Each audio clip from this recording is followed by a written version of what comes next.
Bendize, ó minha alma, ao Senhor, e tudo que há em mim bendiga o seu santo nome. Meus irmãos, eu gostaria de, antes de iniciar a mensagem, parabenizá-los. Afinal de contas, são 46 anos, não é mesmo? 46 anos que a igreja está organizada, caminhando, dando bom testemunho na cidade, semanalmente, a cada domingo. Perdão, era só para acomodar um pouquinho. A cada domingo a palavra do Senhor tem sido pregada e isso é muito bom. Louvado seja Deus. Então, parabéns, que Deus possa abençoá-los e, segundo a vontade dEle, outros tantos anos vocês possam cumprir.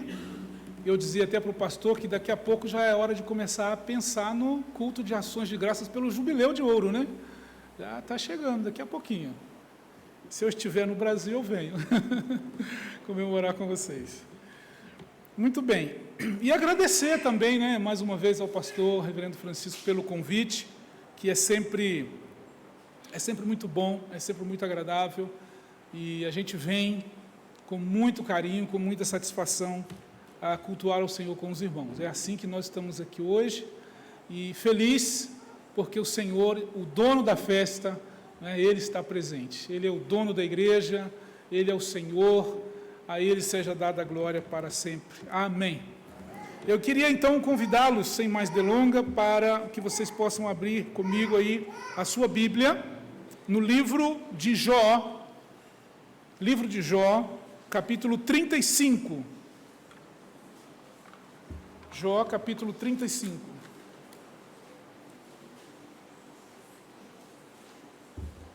Vou aguardar todos encontrar aí o livro de Jó, o capítulo 35, para dizer qual o versículo que iremos ler, ok? Jó, capítulo 35.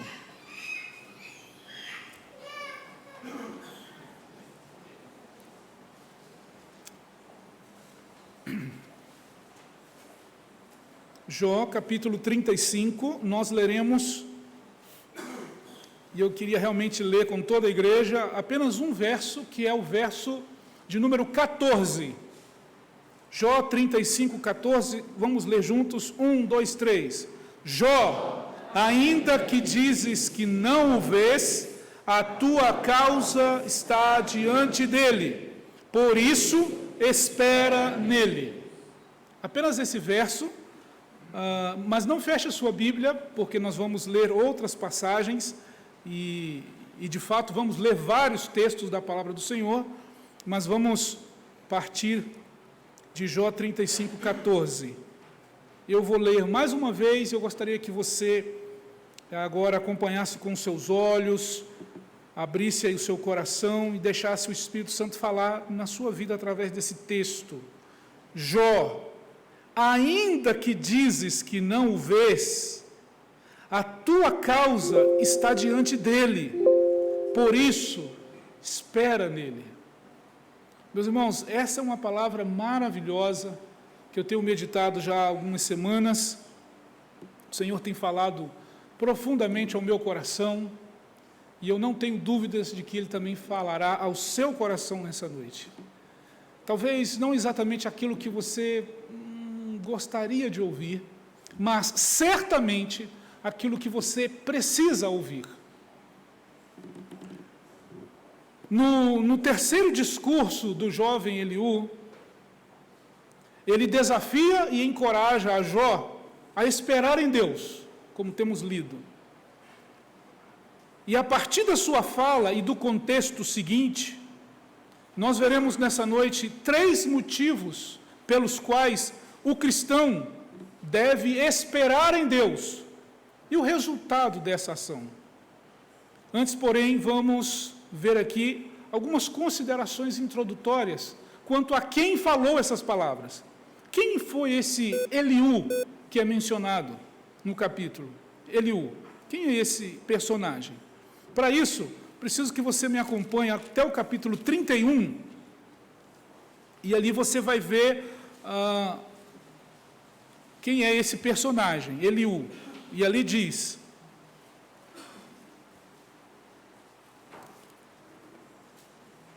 Perdão, capítulo 32, verso 1. Cessaram aqueles 3 homens de responder a Jó no tocante ao se ter ele por justo aos seus próprios olhos. Então se acendeu a ira de Eliú. Aqui aparece então o nosso personagem. Quem é ele? Eliú é filho de Baraquel. Baraquel, esse nome, Baraquel significa Deus é bênção em hebraico. Quem é esse Eliú? Eliú, ele é um buzita, diz aí, né, a sua genealogia. Ele é da família de Rão. Então nós temos aqui uma referência genealógica de quem é esse Eliú, que aparece aí no texto. Filho de Baraquel, buzita. Mas isso ainda não quer dizer muita coisa, né? Bom, nós precisamos de ir ainda para Gênesis capítulo 22. Eu quero que você me acompanhe até lá, por favor. Gênesis capítulo 22. E aí, no versículo 20, nós vamos encontrar o texto dizendo: passadas essas coisas, foi dada a notícia a Abraão nestes termos: Milca também tem dado à luz a Naor, teu irmão. Naor, irmão de Abraão.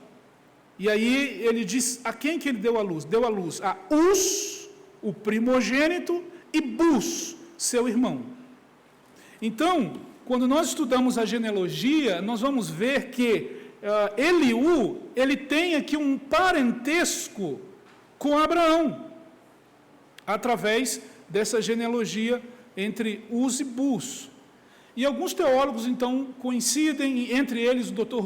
Russell Shedd, que muitos de vocês talvez conheceram, né, aqui no Brasil. Ele diz que é muito provável que esse Eliú tivesse também algum grau de parentesco com o próprio Jó, pois ele é o único, aqui o mais jovem dos 3 amigos de Jó, e é o único que chama Jó pelo seu nome várias vezes durante a sua fala. E isso pode estar indicando, então, essa proximidade, esse parentesco, essa intimidade. Muito provavelmente, esse é Eliú. O nome Eliú significa meu Deus é Ele. Meu Deus é Ele. E esse prefixo eu, né? Eliú, é muito comum nos nomes no Antigo Testamento, e esse prefixo eu dos nomes aqui também apontam para Elohim, ou Elion, que, como escreveu Luiz Berkoff, é o nome mais simples pelo qual Deus é designado no Antigo Testamento, quer no sentido de ser o primeiro, de ser Senhor, quer no sentido de ser forte e poderoso. Agora, no contexto aqui do livro de Jó, Eliú é uma personagem um tanto enigmática. Por quê? Porque desde o início do livro de Jó até o capítulo 31, não aparece. Ele não é mencionado, por exemplo, lá em Jó, no capítulo 2, vamos ver quando aparecem os amigos de Jó, né, depois daquele fato que aconteceu com Jó, a sua doença, a sua tragédia, seu sofrimento, e a notícia correu por todos os lados. Em Jó capítulo 2, está escrito: ouvindo, pois, 3 amigos de Jó este mal que lhe sobreviera, chegaram cada um do seu lugar. E aí ele cita os amigos de Jó: Elifaz, o temanita, Bildade, o suíta, e Zofar. Mas cadê Eliú? O texto não fala de Eliú. E aí, na continuidade do livro de Jó, esses amigos vão se sentar, vão guardar silêncio frente ao sofrimento do amigo Jó, vão ficar ali, uma nota cultural, né? Fazendo realmente uma espécie de reverência, de respeito pelo sofrimento, guardar o silêncio absoluto. Quem rompe o silêncio no capítulo 3 é o próprio Jó. E aí você vai passando as páginas, capítulo a capítulo, e vai vendo que no capítulo 4 Elifaz começa a falar, no 5 também. Aí Jó vai e rebate, não é? Capítulo 7 também. Aí no capítulo 8, agora quem fala é Bildade. E assim o livro vai se transcorrendo, os 3 amigos de Jó falando, Jó defendendo, e até o capítulo 31, quando chega ali no versículo de número 31, número 40, diz assim, fim das palavras de Jó. E aí nós temos então um silêncio, um hiato. Os três amigos já não têm mais o que falar, Jó já não tem mais o que debater, silêncio total, e subitamente aparece esse jovem Eliú, que pela sua fala, que vai do capítulo 32 ao 37, são 6 capítulos que ele fala, e não há debate, não há a réplica, a tréplica, como nos casos anteriores. Na verdade, é um monólogo que ele faz. E na sua fala, Eliú, então, ele fala diretamente a Jó. Em algum momento ele vai aludir à conversa dos seus 3 amigos, e esse personagem, então, que surge aí de repente, sendo o mais novo, não foi introduzido, ele agora, entre tudo aquilo que ele fala para Jó, ele vai dizer essas palavras do 35:14 que nós acabamos de ler. E aí, chamando pelo nome, Jó, ainda que dizes que não vês, a tua causa está diante dele, por isso, espera nele. Meus irmãos, eu queria pensar com vocês nessa fala, e analisar e entender um pouquinho, especialmente no final, quando Eliú enfatiza para Jó, dizendo, Jó, espera nele.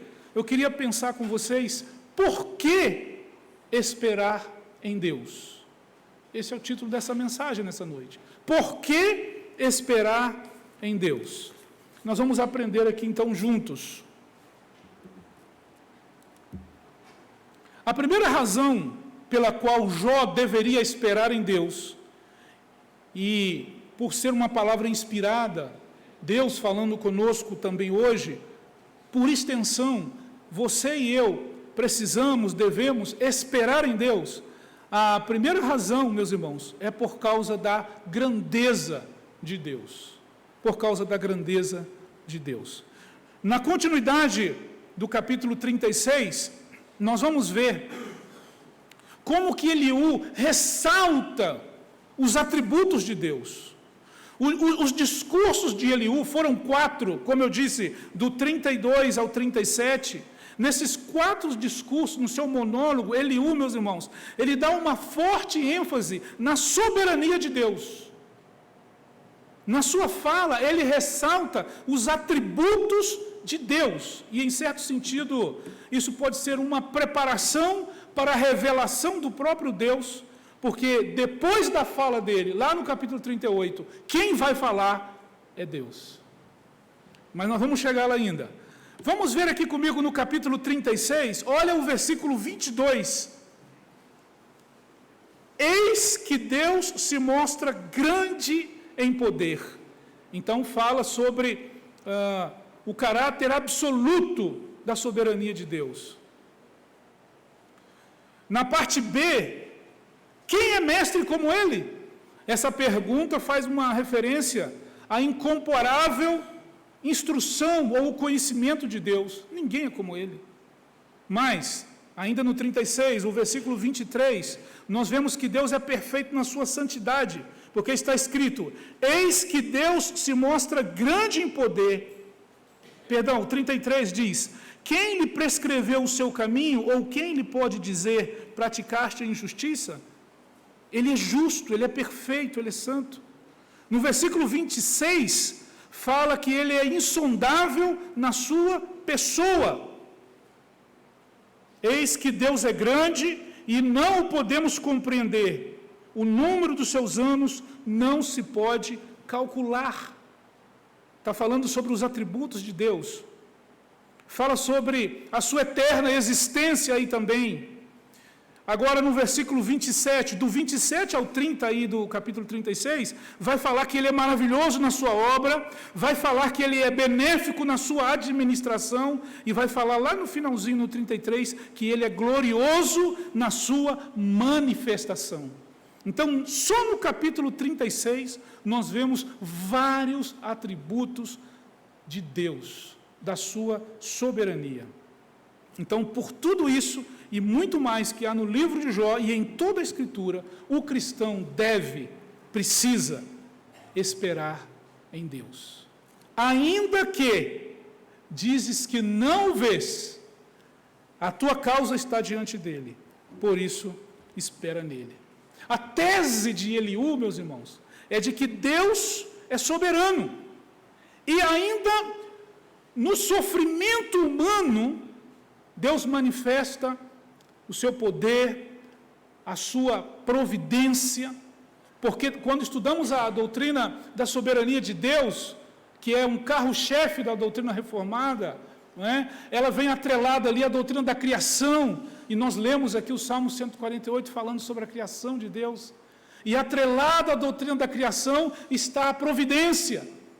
Então, quando nós estudamos isso na Bíblia, nós vemos que Deus, meus irmãos, na sua soberania, Ele rege, Ele governa, Ele administra tudo, inclusive o sofrimento, inclusive a tragédia, inclusive, meus irmãos, as mazelas da vida. Em outras palavras, aquilo que aconteceu com Jó, e nós sabemos, porque a gente lê a história, não é? A gente conhece o livro todo, mas naquele momento Jó não sabia. Ele não sabia o que estava acontecendo nas regiões celestiais, o diálogo entre Deus e Satanás. Ele não sabia, não é, os porquês. Aliás, ele pergunta 16 vezes a Deus: por quê? Por quê? Por quê? E lá na frente, quando vai acontecer o milagre, você conhece a história, e ele vai ser curado, restaurado, restituído, Deus vai atendê-lo, mas não vai explicar para ele, não vai dizer para ele o porquê do seu sofrimento. Mas a verdade é que o sofrimento humano, ele acontece debaixo da soberania e da providência de Deus.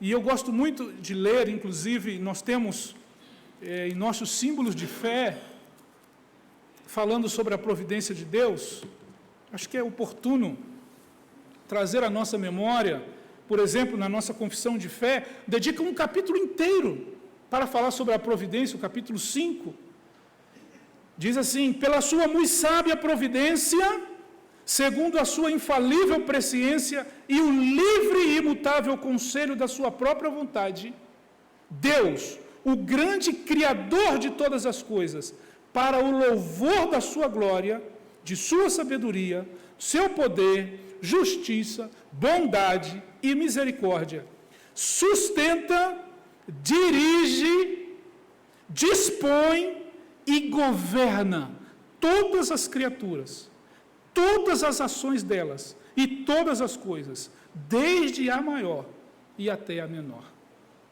Esse é o nosso Deus, providente e soberano. E por causa da soberania de Deus, por causa da grandeza de Deus, espera nele. Vale a pena esperar em Deus. Meus irmãos, deixe-me trazer à memória também, de maneira bastante oportuna e propícia, a pergunta número 27 do Catecismo de Heidelberg, que pergunta: o que é a providência de Deus? Resposta: é a força todo-poderosa e presente, com que Deus, pela sua mão, sustenta e governa o céu, a terra e todas as criaturas, assim, ervas e plantas, chuva e seca, anos frutíferos e infrutíferos, comida e bebida, e escuta isso, saúde e doença, riqueza e pobreza, e todas as coisas não nos sobrevêm por acaso, mas de sua mão paternal. Soberania de Deus. Soberania de Deus até mesmo no sofrimento. Deus se revela soberano. Para que serve saber da criação e da providência de Deus? Resposta: para que tenhamos paciência em toda a adversidade, para que mostremos gratidão em toda a prosperidade, e quanto ao futuro, tenhamos a firme confiança em nosso fiel Deus e Pai, de que criatura alguma não nos pode separar do amor dele, porque todas as criaturas estão nas mãos de Deus, de tal maneira que sem a vontade dele não podem agir nem se mover. O que é isso, irmãos? É a providência de um Deus soberano.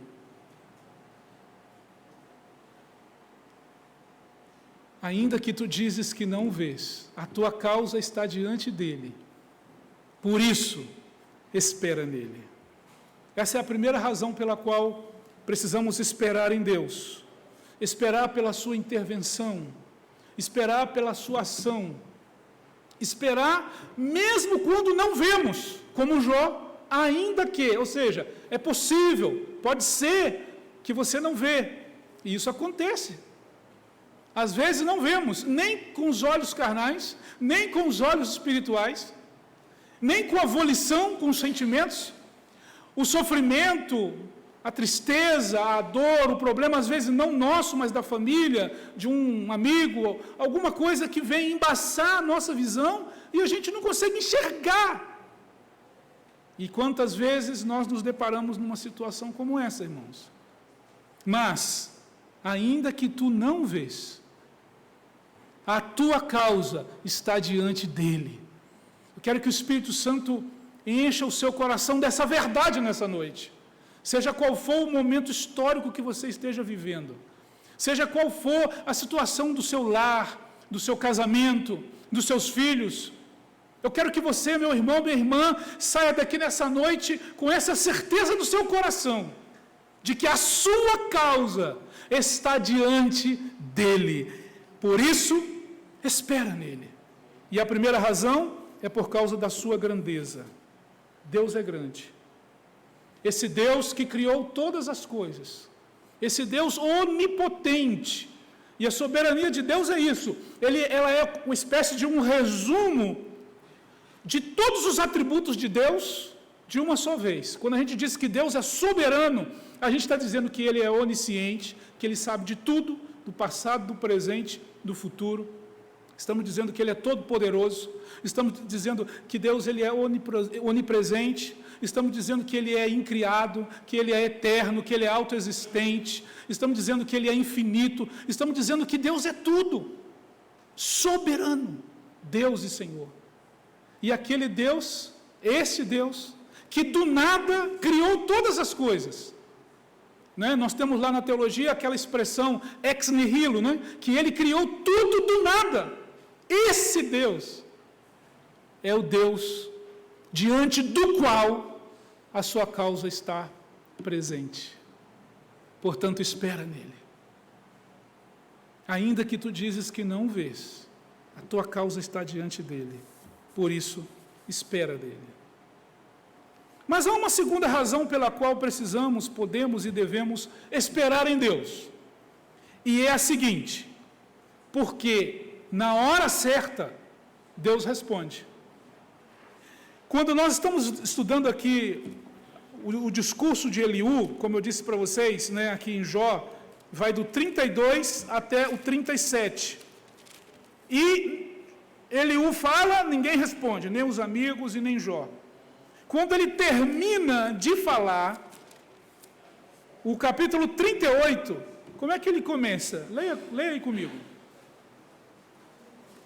Jó 38, como é que ele começa? Começa dizendo assim: depois disto, depois da fala, depois do discurso, depois do monólogo de Eliú, no qual ele enfatizou tantas vezes a soberania, a grandeza de Deus, Deus agora então, finalmente, entra em cena, falando, depois disto, na hora certa, no momento que lhe aprouve, na hora que ele decidiu, no seu tempo propício, o seu kairós, Deus falou. Deus falou com Jó. Lá depois, no finalzinho, ele vai falar com os amigos de Jó, ainda que para exortá-los, mas fala com ele. Então, nós vemos aqui essa verdade maravilhosa de que Deus fala. O Deus da Bíblia, o Deus do povo da aliança, é um Deus que fala, com o seu povo. Meus irmãos, isso é maravilhoso, porque quando nós oramos a Deus e colocamos diante dele a nossa causa, podemos ter certeza de que ele, no momento certo, que ele aprouver, que ele decretar, ele vai responder. E o texto diz, depois disto, o Senhor, do meio de um redemoinho, respondeu a Jó. Ainda que ele não visse, ainda que ele, em algum momento ali do seu sofrimento, talvez na crise, pudesse, não sei se duvidar, mas pelo menos se perguntar os porquês que ele perguntou, que é tão comum para a natureza humana, né? A gente quer saber o porquê, como se isso fosse resolver ou amenizar, mas faz parte da natureza humana. Mas o fato é, meus irmãos, que Deus fala. Note que, mesmo tendo Deus respondido a Jó, ele não explicou a razão do seu sofrimento. Isso é notável, porque quando ele começa a falar aqui, ele não respondeu a Jó as perguntas que Jó fizera. Pelo contrário, Deus agora começa a perguntar a Jó, e começa a fazer uma série de perguntas a ele, e essas perguntas só faziam mostrar a grandeza e o poderio do Senhor na sua criação, e Jó foi se sentindo cada vez menor, pequeno, e depois então ele reconheceu lá na frente, e ele pôde declarar de que ele havia ouvido, mas agora ele estava tendo uma experiência mais profunda com Deus. Então, essa é a verdade que vem nessa noite impactar o nosso coração. Deus é o Deus que fala com o seu povo. Com Moisés, lá em Êxodo capítulo 3, Deus falou pela primeira vez no meio de uma chama de fogo, em uma sarça que ardia e não se consumia. Você já lembra dessa história, né? Êxodo 3. Depois, o Senhor passou a falar boca a boca com Moisés, como ele declara em Números capítulo 12. O próprio Deus declarando isso. Números capítulo 12, versículo 7. Não é assim com o meu servo Moisés, que é fiel em toda a minha casa. Versículo 8. Boca a boca falo com ele, claramente, e não por enigmas. Deus falava com Moisés. Com o povo de Israel, aí mesmo em Números, aí mesmo no capítulo 12, Moisés vai dizer o seguinte: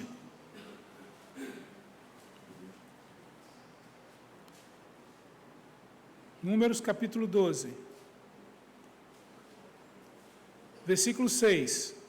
Então disse: ouvi agora as minhas palavras, se entre vós há profeta, eu, o Senhor, em visão, a ele me faço conhecer ou falo com ele em sonhos.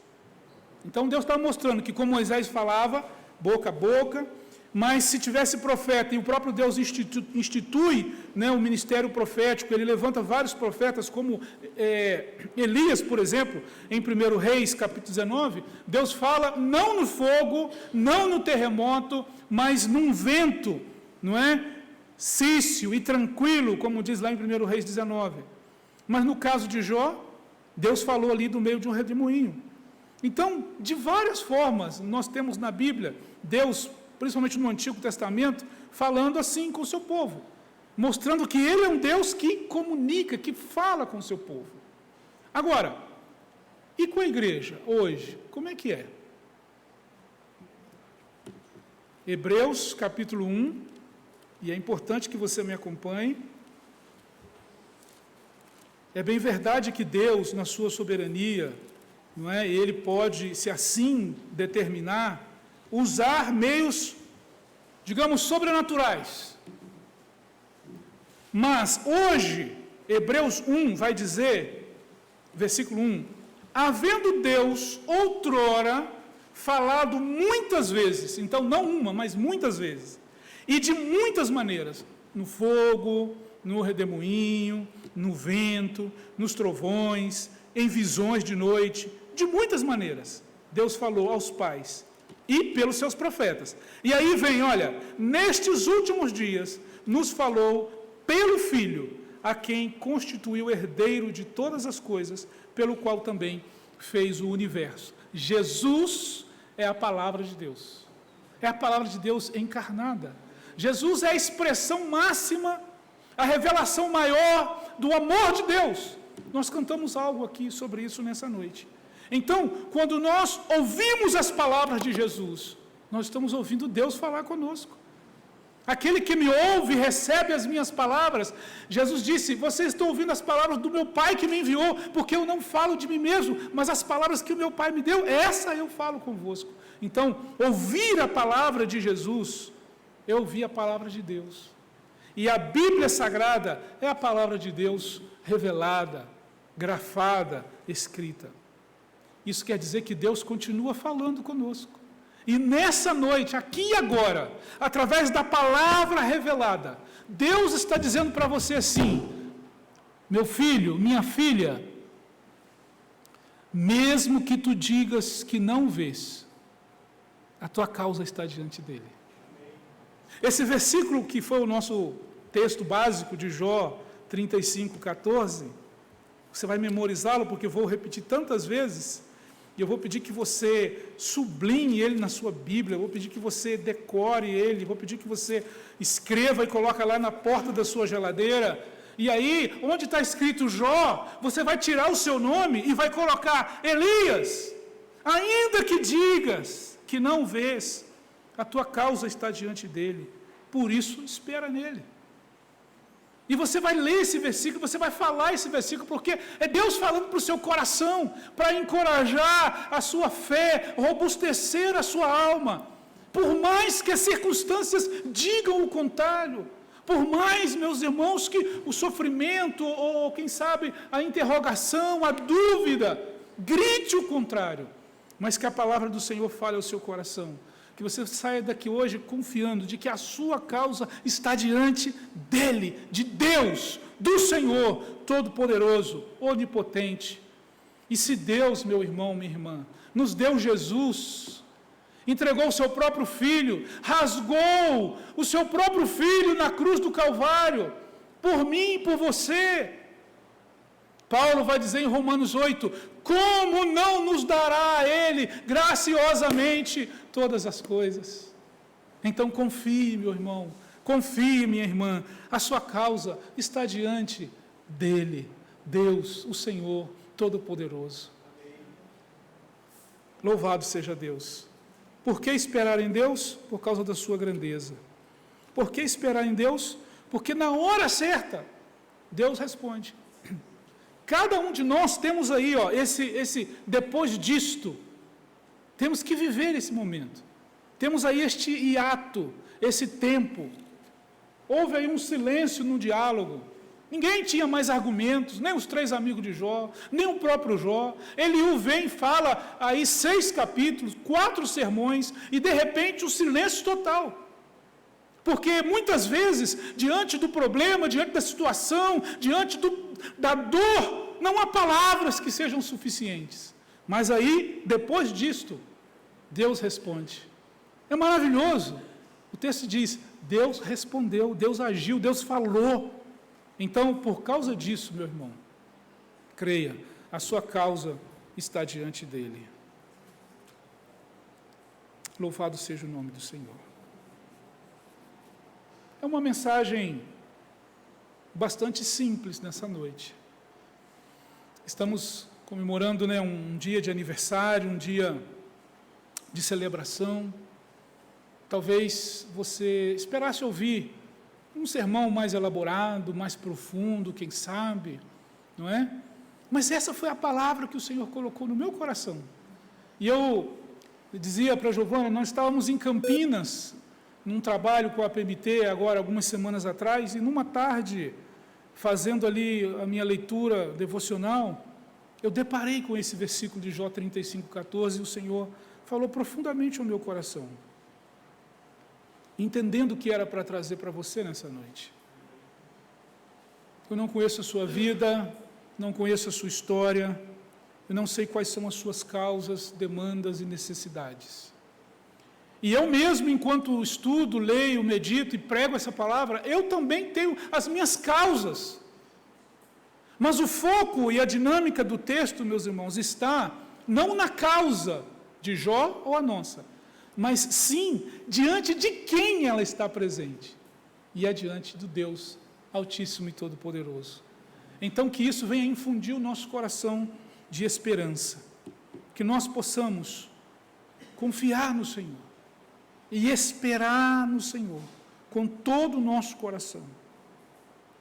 Concluindo, eu queria recordar aqui então e trazer de maneira prática 3 lições que nós podemos guardar para o nosso coração. Em primeiro lugar, recorde que o silêncio de Deus na hora do sofrimento não significa abandono. Repito, recorde que o silêncio de Deus na hora do sofrimento não significa abandono. Nem sempre vemos a Deus quando estamos no meio do sofrimento. Nem sempre conseguimos entender os porquês, como o próprio Jó. Pois, como disse, irmãos, o livro termina, Jó é curado, Deus fala com ele ora pelos seus amigos, o próprio Deus manda ele fazer isso, o próprio Deus exorta os amigos por causa do que eles tinham falado, aí no capítulo 42, não exorta Eliú. É interessante isso, Deus exorta aos 3 amigos de Jó, não fala nada de Eliú. Jó ora por ele, Jó é restituído, seu casamento, sua família, seus filhos, tudo. Mas Deus não explica para ele, Deus não explica, olha Jó, você passou por isso. Não. Mas Jó declara que antes ele tinha uma experiência com Deus. Lembrando que lá no início, o texto fala que ele era um homem justo, reto, temente a Deus e que se desviava do mal. Mas mesmo assim, né, na hora daquele sofrimento que ele enfrentou, e através dele agora, então, Jó está mais íntimo de Deus. O sofrimento tem esse poder, irmãos, de purificar e de tirar à tona de nós aquilo mais precioso que nós temos. Então, lembre-se que o silêncio de Deus, na hora do sofrimento, não significa abandono. Ainda que digas que não vês, a tua causa está diante dele. A segunda lição é essa: creia que na hora certa e segundo a sua vontade soberana, Deus responde ao clamor dos seus servos. Deus age, e agindo Deus, pergunta ao profeta: quem impedirá?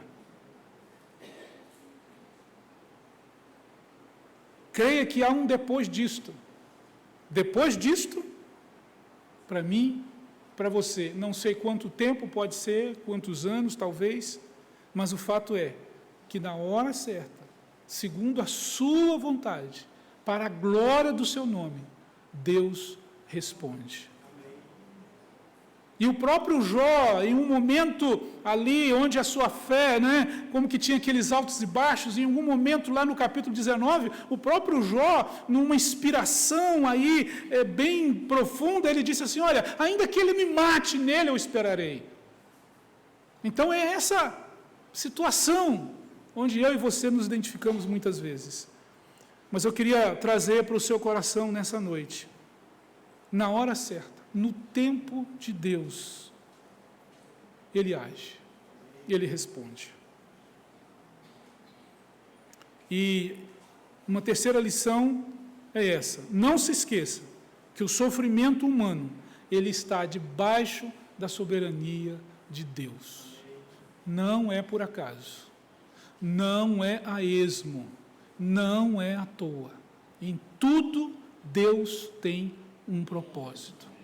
Louvado seja o nome do Senhor para sempre.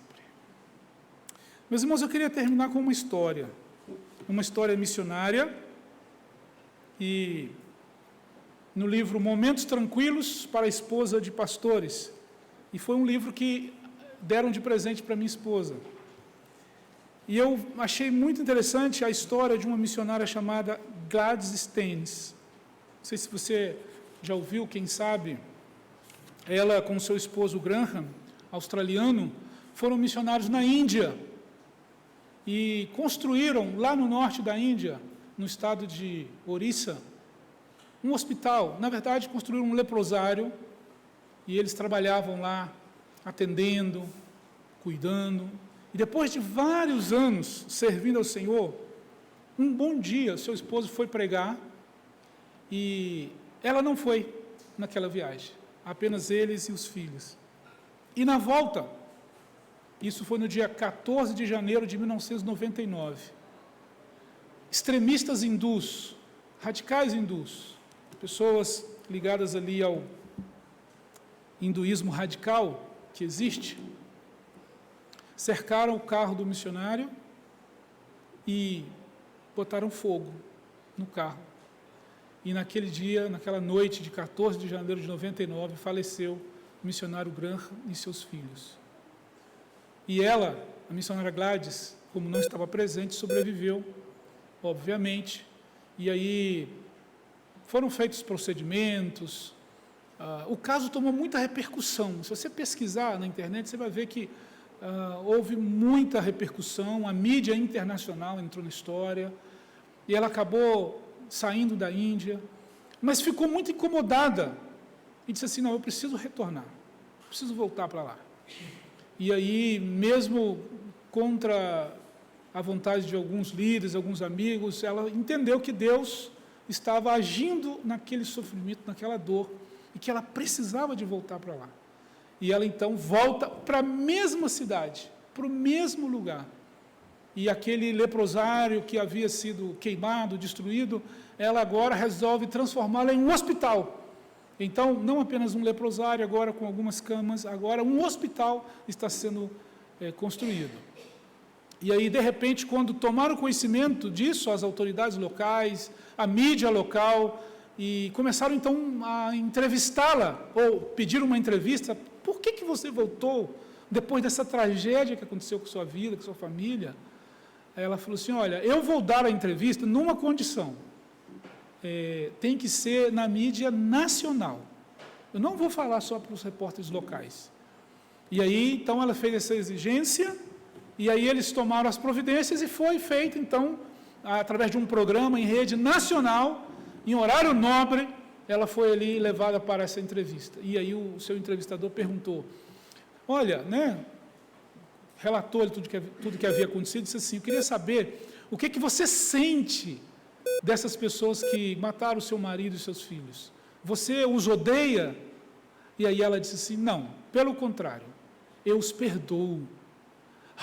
E foi aquela comoção, como assim? Disse assim, sim, eu os perdoo por causa de Jesus. E aí, então, na cadeia nacional, ela começou a pregar sobre o poder de Deus e sobre o poder curador de Deus, de fazer com que a gente pudesse perdoar aquele que tinha nos feito mal. E aí, aquilo foi, aquela notícia, então, ela foi reverberando e foi tomando proporções, livros foram escritos, e a própria presidência da República, na época, mandou uma carta se desculpando, elogiando a atitude dela, e a Índia inteira foi impactada e ouviu em cadeia nacional uma pregação assim aberta do poder de Deus, que mesmo em meio à tragédia, Ele pôde restaurar. E Deus tirou do coração dela toda a mágoa, toda a dor, e ela ficou morando na Índia, e aí fez um hospital agora, como eu disse, e há poucos anos atrás foi que ela saiu da Índia, e aquele trabalho que eles haviam feito durante vários anos, que tinha ali o seu impacto, a nível local, tomou proporções gigantescas, porque Deus usa até mesmo uma tragédia, até mesmo uma dor, um sofrimento, segundo o que lhe apraz.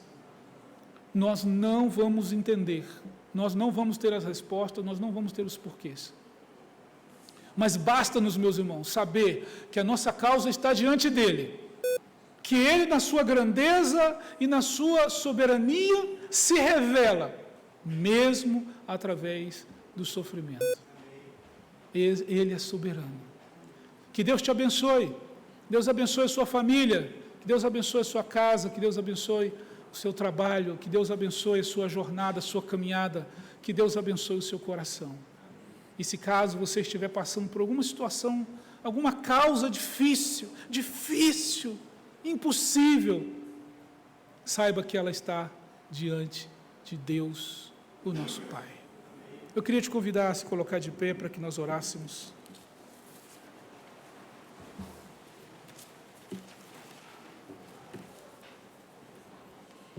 Bendito o Senhor, santo e soberano Deus, louvado e exaltado é o seu nome para sempre, ó Pai. O Senhor que é o Deus Todo-Poderoso, único, vivo, verdadeiro, santo, perfeito, justo, sábio e eterno. Ó Deus bendito, nós te adoramos nessa noite. Te damos graças por esses 46 anos da quarta igreja de São Bernardo do Campo. Te damos graças, Senhor, pela sua palavra, a Bíblia Sagrada. Obrigado porque nós a temos em nossa língua materna, o português. Senhor, e que nessa noite também o Senhor tem falado aos nossos corações. Eu rogo a Deus que o seu Espírito Santo venha falar e aplicar poderosamente ao coração do meu irmão, da minha irmã, até mesmo do jovem, do adolescente, do obreiro, do crente, do novo, do antigo, daquele que está ouvindo aqui presencialmente e do que eventualmente poderá ouvir através da internet, Senhor. O Senhor que contempla com os teus olhos de chama de fogo e o Senhor não vê a aparência, a estatura, o Senhor não vê o exterior, mas o Senhor vê o coração. Então, ó Deus, contempla agora a situação, a causa deste meu irmão, desta minha irmã, e segundo a sua boa vontade, ó Deus, que o Senhor se levante, que o Senhor venha agir, que o Senhor venha responder, que o Senhor venha falar, que o Senhor venha, ó Deus, segundo o seu propósito, segundo o teu decreto, para a glória do teu nome. Traga, Senhor, traga a bênção, traga a resposta, traga a cura, traga um milagre, abra a porta, Senhor, que está fechada, ilumina o caminho, dai, Senhor, a direção, abre essa porta de emprego, Senhor, restitui, ó Deus, se for um problema de relacionamento entre esposo e esposa, alguma diferença, alguma desavença, que o seu Espírito Santo possa ministrar, ó Deus, e promover a restauração para a glória do seu nome. Senhor, nesta mãe, este pai que está aflito por causa do seu filho, da sua filha, Senhor, e ele ora, e ela ora por ele dia e noite, Senhor, que tu venhas a agir, restaurando, falando no coração e trazendo de novo, libertando, Senhor. Ó Deus, se for um problema de vício, que o Senhor, com o seu braço forte, possa destruir e desmantelar, Senhor, toda a opressão maligna, toda a atadura do espiritual, toda a algema, Senhor, que aprisiona, em nome de Jesus, que o Senhor ministre, ó Deus, a amizade, o amor, o diálogo, a paz, em nome de Jesus Cristo, que o Senhor traga a cura do corpo, da emoção, da alma, do espírito. Ó Deus, que a sua bênção seja sobre nós, como em Ti esperamos, porque só Tu és Deus poderoso, e é diante de Ti que nós depositamos a nossa causa, e pedimos perdão, Senhor, quando muitas vezes no nosso coração duvidamos, ou, Senhor, claudicamos, perdoa-nos, mas nessa noite nós nos enchemos de esperança, porque, ó Deus, estamos diante daquele que tudo podes.